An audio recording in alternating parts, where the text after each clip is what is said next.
Hello friends, how are you. आज हमारा जो टॉपिक है distribution of oceans and continents, आज हम इस पर बात करेंगे। ये हमारी NCERT series fundamentals of physical geography पर बेस्ड है। आगे बढ़ने से पहले आप लोग एलिवेट ज्योग्राफी चैनल को सब्सक्राइब जरूर कर लीजिए और अपने दोस्तों के साथ भी शेयर करिए। और पीडीएफ के लिए आप एलिवेट ज्योग्राफी टेलीग्राम चैनल पर जा सकते हैं, वहाँ से आपको मिल जाएंगी। चलिए स्टार्ट करते हैं। आपको पता है कि जो अर्थ है वहाँ पर 71% ओशंस हैं और 29% कॉन्टिनेंट्स हैं। जो इनका शेयर है वो 71 और 29% है। यहाँ पर हम आज बात करेंगे continental drift theory, sea floor spreading theory और भी जो थ्योरी इससे रिलेटेड हैं, divergent boundary, convergent boundary etcetera. NCERT हमारे लिए बहुत ज़्यादा महत्वपूर्ण है। हर एक एग्जाम में बेसिक क्वेश्चन जो आते हैं वो एनसीईआरटी से ही रिलेटेड होते हैं। चलिए हम स्टार्ट करते हैं, इस बात को आगे बढ़ाएं। तो जो अर्थ सरफेस है वो डायनामिक है। आपको पता है कि जहाँ पर आज के टाइम पर आप अर्थ को देख रहे हैं, जहाँ पर आज ये इंडिया की सिचुएशन को आप देख रहे हैं, वो 200 मिलियन ईयर्स अगो ऐसा नहीं हुआ करता था।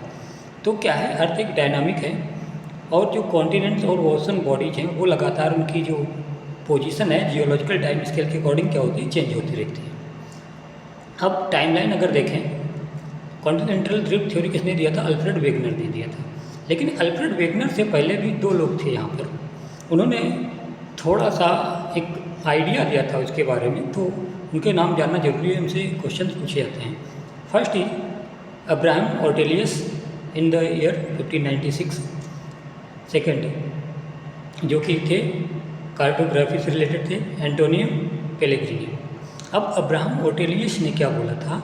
उन्होंने बताया था कि, या प्रपोज किया था बोल सकते हैं आप, कि पॉसिबिलिटी है अमेरिका, यूरोप और अफ्रीका एक साथ जुड़े होने की। इन्होंने ऐसा बताया था, जो कि एक डच मैप मेकर थे। अब इसको सबसे पहले क्या किया, शो किसने किया था? तीनों कॉन्टिनेंट को तो एक साथ में वो शो किया था एंटोनियो पेलेग्रिनी ने। अब हम बात करेंगे इसकी कॉन्टिनेंटल ड्रिफ्ट थ्योरी की, जो कि दी गई थी अल्फ्रेड वेगनर के द्वारा सन 1912 में। ओके, अब इन्होंने क्या बताया इसको जानना जरूरी है। से according to him a large body of the continent was known as Pangaea. एक सुपर कॉन्टिनेंट है जो पूरी लार्ज बॉडी हुआ करती थी, इसको इन्होंने पेंजिया बोला। And this body was surrounded by water body name Panthalassa. जो वाटर बॉडी जिसके द्वारा ये घिरी हुई थी, इसको उन्होंने नाम दिया पैंथलासा। उसके बाद इनका कहना है कि 200 मिलियन ईयर से वो क्या होता है कि ये पैंजिया जो है, this Pangaea broken into two parts, Laurasia and Gondwana.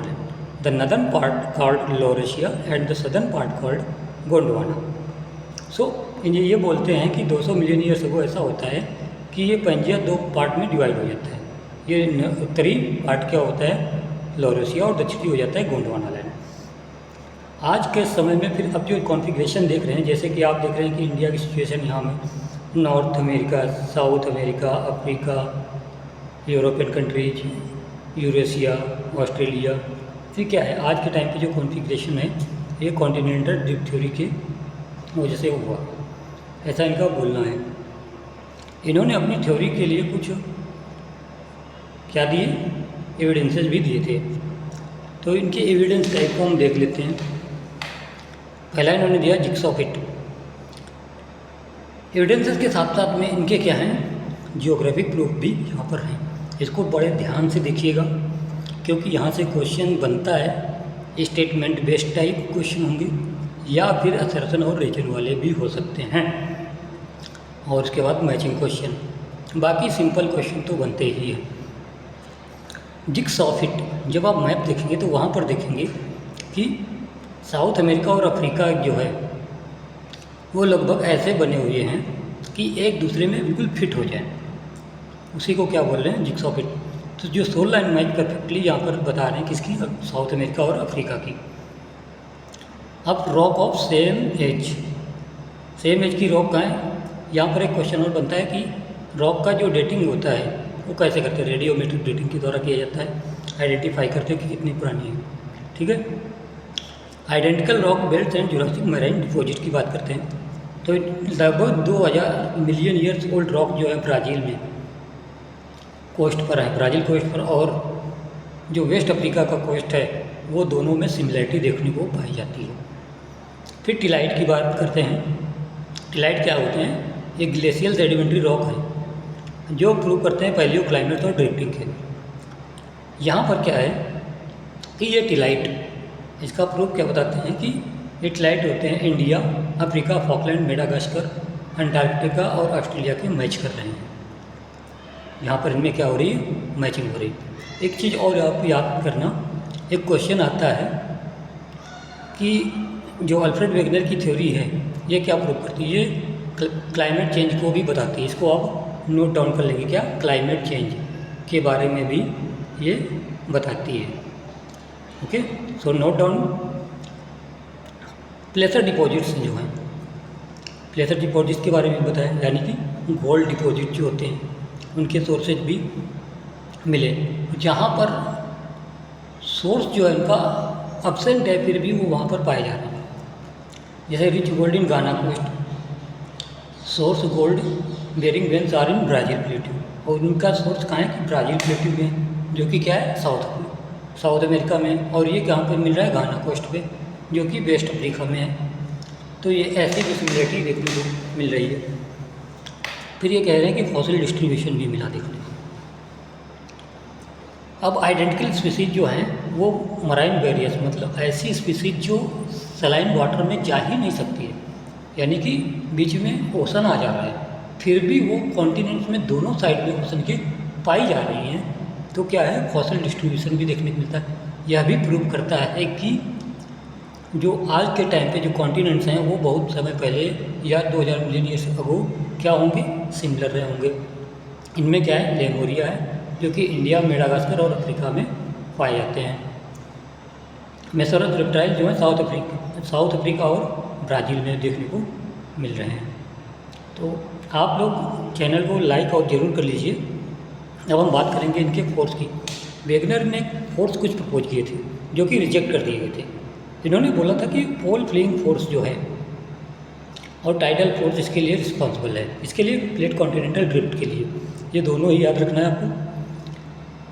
Pole fling force क्या है कि ये अर्थ के रोटेशन से संबंधित है, और जो टाइडल फोर्स है आपको पता है कि मून और सन के अट्रैक्शन की वजह से ओशनिक टाइड जो होते हैं बनते हैं। जब हम टाइड्स पढ़ेंगे तो वहाँ पर इसको डिटेल में बताएंगे आपको। अब यहाँ पर बताया गया कि क्यों रिजेक्ट किया गया, यह जानना जरूरी है। यहाँ पर असर्शन और रीजन टाइप का क्वेश्चन बन सकता है। ओके, आप क्या करेंगे, जब भी कोई चैप्टर पढ़ रहे हैं वहाँ पर आप क्वेश्चन फॉर्मेशन की प्रैक्टिस कीजिए। जितना ज़्यादा आप क्वेश्चन फॉर्मेशन करेंगे उस तरीके से आप क्या होगा, पढ़ने की आपकी हैबिट डेवलप होगी। इसमें कहा जा रहा है कि जो ये फोर्स बताए गए हैं, पोल फ्लिंग फोर्स और टाइडल फोर्स, ये क्या है, टोटली इनएडिक्वेट है ओवर मिलियन ऑफ ईयर्स। ये इतना ज़्यादा नहीं होता है कि एक कॉन्टिनेंट को ही मूव कर दे, समझ गए आप। इसके बाद क्या होता है, तो पैराडाइग्म शिफ्ट होता है। वर्ल्ड वॉर सेकंड के बाद की बात करते हैं तो वहाँ पर क्या होता है कि कॉन्टिनेंटल फ्लोरा और फौना की मैपिंग की छोड़कर ये शिफ्ट हो जाता है ओशन फ्लोर की मैपिंग पर, और वहाँ पे जो नए डायमेंशन देखने को मिलते हैं और जो ग्लोबल रिलीफ है, यानी कि पूरी तरीके से ये सिर्फ फौना और फ्लोरा पर ही नहीं बेस्ड रहता है, यह ओशियनिक रिलीफ फीचर्स के ऊपर भी शिफ्ट हो जाता है। आगे बात करते हैं तो एक और थ्योरी है। देखिए, अब इनके ईयर्स याद रखना जरूरी है। वाई? क्योंकि क्रोनोलॉजिकल ऑर्डर में क्वेश्चन पूछे जाते हैं। So it is important to remember the years of all the theories in the name. Sometimes what happen, आपको सिर्फ थ्योरी का नाम दिया रहेगा और वहाँ पे ईयर होगा ही नहीं, आपको क्या करना होगा, उसको अरेंज करना होगा इन द क्रोनोलॉजिकल ऑर्डर। ऐसा भी क्वेश्चन होता है। फिर आप बोलोगे कि क्वेश्चन पेपर टफ था। क्वेश्चन पेपर टफ नहीं है, हमारे जो पढ़ने का तरीका है वो टफ हो जाता है। सो कन्वेक्शनल थ्योरी ये किसने दी थी, आर्थर होम्स ने दी थी, 1930 में दी थी। यहाँ पर आपको मैकेनिज्म, हीट सोर्स और सिग्निफिकेंस इसका याद रखना जरूरी है। मैकेनिज्म क्या है कि एक ये सिस्टम आप देख रहे हो यहाँ पर, ओके, यहाँ पर क्या हो रहा है कि ये ऊपर से नीचे की तरफ और नीचे से की ऊपर की तरफ, यानी कन्वेक्शन एक बन रहा है करंट का। तो ये करंट क्या कर रही हैं कि पूरे मेंटल को क्या कर रही हैं, यहाँ पर ऑपरेट कर रही हैं। A system of convection current operate in the entire mental portion. अब इसकी वजह से जो एनर्जी आ रही है वो क्या कर रही है, इसको मूव कर रही है। तो हीट सोर्स क्या है इसका, यहाँ पर हीट सोर्स आपको याद रखना है, ये टर्मिनोलॉजी और ये कीवर्ड है ये इसका। हीट सोर्स है रेडियो एक्टिव एलिमेंट्स जो इसको क्या कर रहे हैं, थर्मल डिफरेंसेस में क्रिएट कर रहे हैं, जिसकी वजह से क्या हो रहा है कि ये कन्वेक्शन करंट यहाँ पर डेवलप हो रहा है। इसका सिग्निफिकेंस क्या है, अब ये जो हीट यहाँ पर डेवलप हो रही है इसका सिग्निफिकेंस यह होता है कि ये एक ड्राइविंग फोर्स का काम करता है। और जो वैगनर का जो मिसिंग थ्योरी था, इसमें जो फोर्स मिसिंग था वो इसको एक्सप्लेन कर रहा है। यानी कि यहाँ पर रेडियो एक्टिव एलिमेंट्स की वजह से जो कन्वेक्शनल करंट बन रहा है वो एक ड्राइविंग फोर्स का काम कर रहा है, जिसकी वजह से कॉन्टिनेंट्स क्या कर रहे हैं, मूव कर रहे हैं। क्लियर। नेक्स्ट बात करेंगे हम ओशन फ्लोर कॉन्फ़िगरेशन, जो पोस्ट वर्ल्ड वॉर सेकेंड में डिस्कवर की गई थी। यहाँ पर आपको हम मेजर 3 बताएंगे, बाकी आप जब पढ़ेंगे ओशनोग्राफी वहाँ पर आपको अच्छे से पता चलेगा। यहाँ पर फर्स्ट है कॉन्टिनेंटल मार्जिन, सेकंड है abyssal plains and third is MOR mid oceanic ridge. Continental shelf ये देख रहे हैं बिल्कुल ऊपर में, फिर थोड़ा नीचे आएंगे continental slope, continental rise, oceanic trench and abyssal plains. तो कॉन्टिनेंटल मार्जिन्स में क्या है, continental shelf, continental slope, continental rise and oceanic trench, ये आते हैं। यह एक ट्रांजिशन जोन है जिसमें सेल्फ, स्लोप, राइज और डीप ओशनिक ट्रेंचेज इंक्लूड होते हैं। इनका फॉर्मेशन कैसा होता है, ये हम जब कॉन्टिनेंटल शेल्फ ओशन रिलीफ पढ़ेंगे ओशनोग्राफी में तो वहाँ पर आपको डिस्कशन होगा इसका। अबेसल प्लेन क्या है, ये एक्सटेंसिव प्लेन है जो कैसे बनता है, सेडिमेंट के डिपोजिशन की वजह से ये बन जाता है। इसको क्या बोलेंगे हम, अबेसल प्लेन बोलते हैं। मिड ओशनिक रेंज जो है यह सबमर्ज्ड माउंटेन चेन है जो एक दूसरे से इंटरकनेक्टेड रहती है। ये क्या है, सबमर्ज्ड माउंटेन चेन है। ये क्वेश्चन यहाँ पर आ सकता है कि ये मिड ओशनिक रीच क्या होते हैं। सेंट्रल ड्रिप सिस्टम जो है ये कहाँ पे, जब जहाँ पर देखेंगे ये यहाँ पर आप देख रहे हैं कि वोल्केनिक इरप्शन हो रहा है। ओके, तो यहाँ से मैग्मा जब ऊपर की तरफ आता है तो वोल्केनिक एक्टिविटी के कारण से यहाँ पर इसका क्या हो रहा है, फॉर्मेशन हो रहा है। आगे बढ़ते हैं। फिर concept of sea floor spreading आता है। यहाँ पर स्कॉलर होते हैं हैरी एस, ये 1961, continental drip theory 1912, convectional current theory 1930। अब यहाँ पर है concept of sea floor spreading, Harry S 1961। अब यहाँ पर देखो आपको कन्वेक्शन करंट देखने को मिल रहा है, ये जो भी हमने प्रीवियसली डिस्कस किया है। कन्वेक्शन करंट क्यों हो रहा है, आपको पता है कि रेडियो एक्टिव जो एलिमेंट्स हैं उसकी वजह से यहाँ पर क्या हो रहा है, एनर्जी सोर्स का मिल। अब यह मैग्मा ऊपर की तरफ जा रहा है, यहाँ पे वोल्केनिक इरप्शन हो रहा है। वोल्केनिक इरप्शन होने के बाद यहाँ पर क्या होगा, धीरे धीरे MOR वगैरह का क्या होगा, डेवलपमेंट होता है। तो यहाँ पर मिड ओशनिक रीज स्प्रेडिंग सेंटर होता है। अब यहाँ पर जो एविडेंसेस हैं उसको आप समझिए। ये इसके बाद पोस्ट ड्रिफ्ट स्टडीज के बारे में बताया गया है। वोल्केनिक इरप्शन जो होते हैं वो मिड ओशनिक रीज के आसपास हो रहा है, जो कि लावा के द्वारा बन रहे हैं। यहाँ पर जो मैग्मा क्या है, जो बाहर आता है सरफेस से, तो इसको लावा बोल रहे हैं। रॉक क्या होंगे, जो यहाँ से होंगे। अब जैसे जैसे यहाँ से MOR से आप दूर जाएंगे तो दोनों तरफ क्या होगा, लेफ्ट साइड और राइट साइड दोनों में क्या होंगे, सिमिलर आपको रॉक देखने को मिलेगा। उनकी प्रॉपर्टी सेम होंगी और मैग्नेटिक प्रॉपर्टी सेम होंगी, एज सेम होगा, सब कुछ सिमिलर रहेगा। अब ओशनिक क्रस्ट जो है वो लगभग 200 मिलियन ईयर्स यंगर है किससे, कॉन्टिनेंटल। ये कॉन्टिनेंटल क्रस्ट है, ये ओशनिक क्रस्ट है। ओशनिक क्रस्ट क्या है, यंगर देन कॉन्टिनेंटल क्रस्ट। ये दोनों आपको याद रखना है। अब यहाँ पर अर्थक्वेक जो आते हैं वो सैलो एट द MOR, और ट्रेंचेज जहाँ पर होंगे वहाँ पर वो डीप होंगे। इसका मैकेनिज्म क्या है इसको आप समझ लीजिए। कांस्टेंट इरप्शन होता है, उसकी वजह से रप्चर हो जाता है किसमें, क्रस्ट में। ओके, जहाँ पर न्यू लावा वेज होते हैं पुश करते हैं क्रस्ट को, और क्या होता है, वो ओपन हो जाता है, फिर ओशन फ्लोर स्प्रेड होता है। और ओल्डर क्रस्ट जो होते हैं वो कंज्यूम कर ली जाती है ट्रेंच के द्वारा और नया यहाँ पर फॉर्मेशन हो जाता है। अब इसके बाद प्लेट टेक्टोनिक थ्योरी। अब यहाँ पर प्लेट टेक्टोनिक से पहले आपको पता होना चाहिए कि जो प्लेट वर्ड है वो किसने दिया था। प्लेट जो वर्ड है जो वो टीजो विल्सन ने दिया था और प्लेट टेक्टोनिक थ्योरी जो मैकेंजी, पार्कर एंड मॉर्गन 1967। कभी कभी एग्जाम में केवल एक नाम आ जाता है, चाहे वो मैकेंजी हो, पार्कर और मॉर्गन हो, ये आपको याद रखना है। कभी तीनों नाम दे सकते हैं, कभी दो नाम दे सकता है, तो यहाँ पर कंफ्यूज नहीं करना है आपको। अब प्लेट क्या होता है इसको आप समझिए, इसकी डेफिनेशन को समझिए। डेफिनेशन जब भी आप पढ़ते हैं इसको तोड़ के पढ़ेंगे word by word. So earth lithosphere is divided into massive irregular shaped slabs of solid rocks moving horizontally over the asthenosphere as a rigid unit। Asthenosphere क्या है हमने पहले डिस्कस किया हुआ। जो अर्थ का लिथोस्फीयर है वो एक क्या है, मासिव बड़े बड़े स्लैब्स में क्या है वो बटा हुआ है। वो क्या कर रहा है कि मूव कर रहा है हॉरिजॉन्टली, किसके ऊपर, एस्थेनोस्फीयर के ऊपर। जो सेमी मोल्टन है यहाँ पर मेंटल, उसके ऊपर क्या कर रहा है, ये मूव करता है, उसको क्या बोल रहे हैं, प्लेट बोल रहे हैं। अब यहाँ पर आपको याद रखना है कि यह केवल कॉन्टिनेंट्स हैं जो मूव नहीं करते हैं। क्या मूव करता है यहाँ पर, प्लेट्स मूव करती हैं। जिसका मूव करें, continents are simply parts of plates and what moves the plate itself. Plate move करती, पूरा कॉन्टिनेंट नहीं मूव कर रहा है, और कॉन्टिनेंट क्या है, प्लेट से मिलकर बना हुआ है।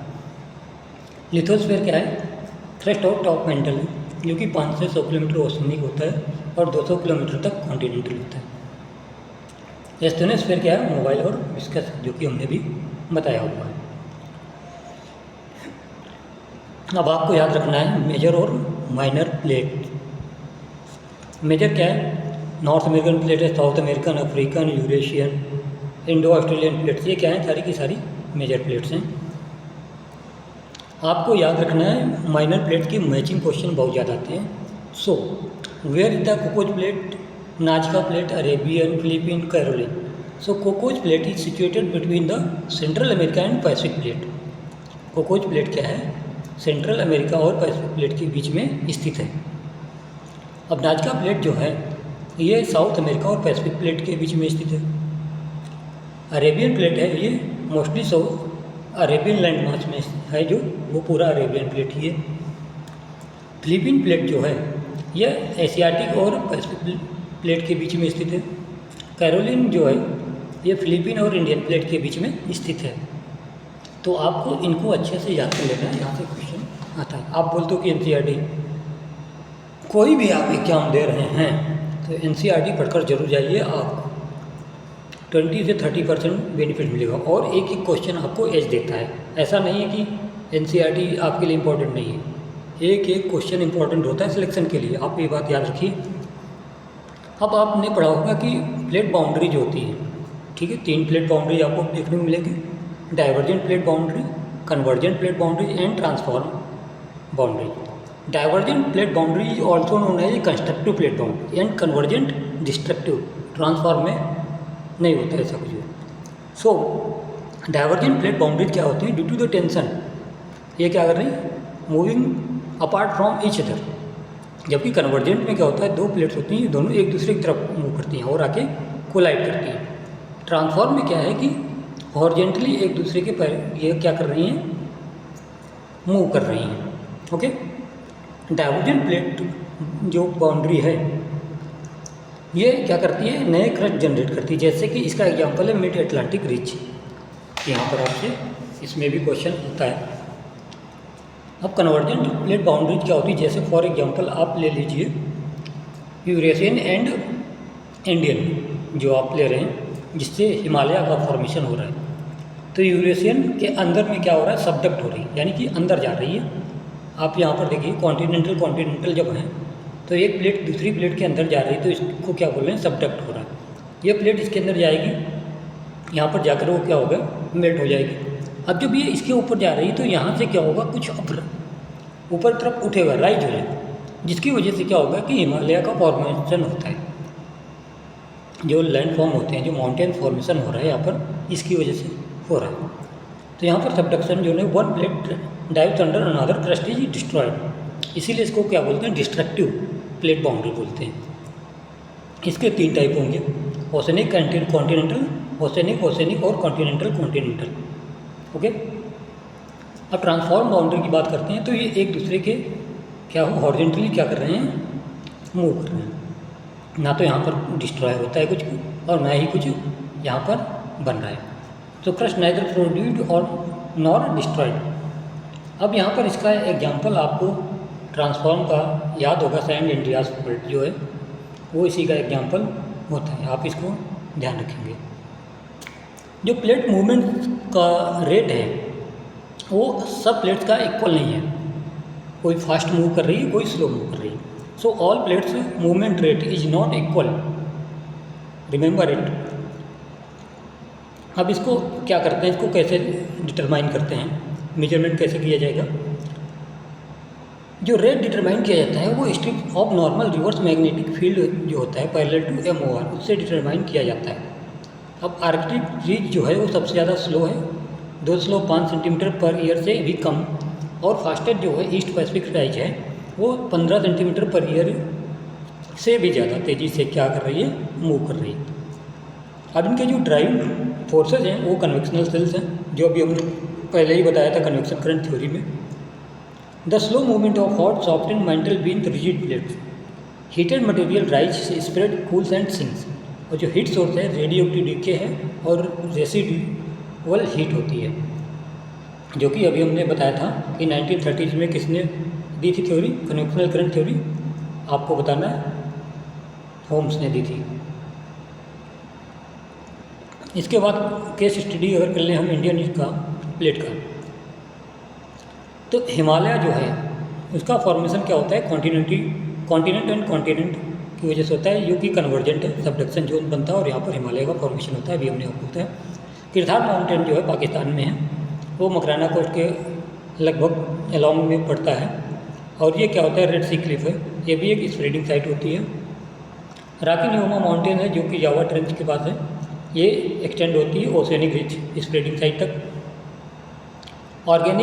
ओसेनिक रिच रफली जो है वेस्ट टू ईस्ट क्या कर रहे हैं, मर्ज कर रहे हैं, किस में मर्ज कर रहे हैं, in spreading side south of New Zealand. तो यहाँ पर ये आप यहाँ पर इसको देख सकते हैं, ये इसकी लोकेशन है। आगे देख लेंगे हम, क्रोनोलॉजी देखें, नॉर्थवर्ड जर्नी इंडिया की कैसी होती है। आप जो आज इंडिया की सिचुएशन देख रहे हैं यहाँ पर है लगभग, ठीक है। ये पहले कैसे हुआ करती थी, लगभग 225 मिलियन ईयर तक वो क्या था कि जो टेथिस से क्या था, एशिया जो है वो अलग हो रहा था, और जो इंडिया है वो लगभग क्या होता था, 50 डिग्री साउथ में हुआ करता था, separated from Asia by Tethys sea और located as far south as 50 degree southern latitude. फिर क्या हुआ, धीरे धीरे ये मूव करना स्टार्ट होता है, और 200 मिलियन ईयर से वो क्या होता है, पंजिया ब्रेक हो जाता है, और इंडिया क्या होता है, नॉर्थवर्ड इसकी जर्नी स्टार्ट हो जाती है। ये यहाँ से शिफ्ट करने लगा धीरे धीरे।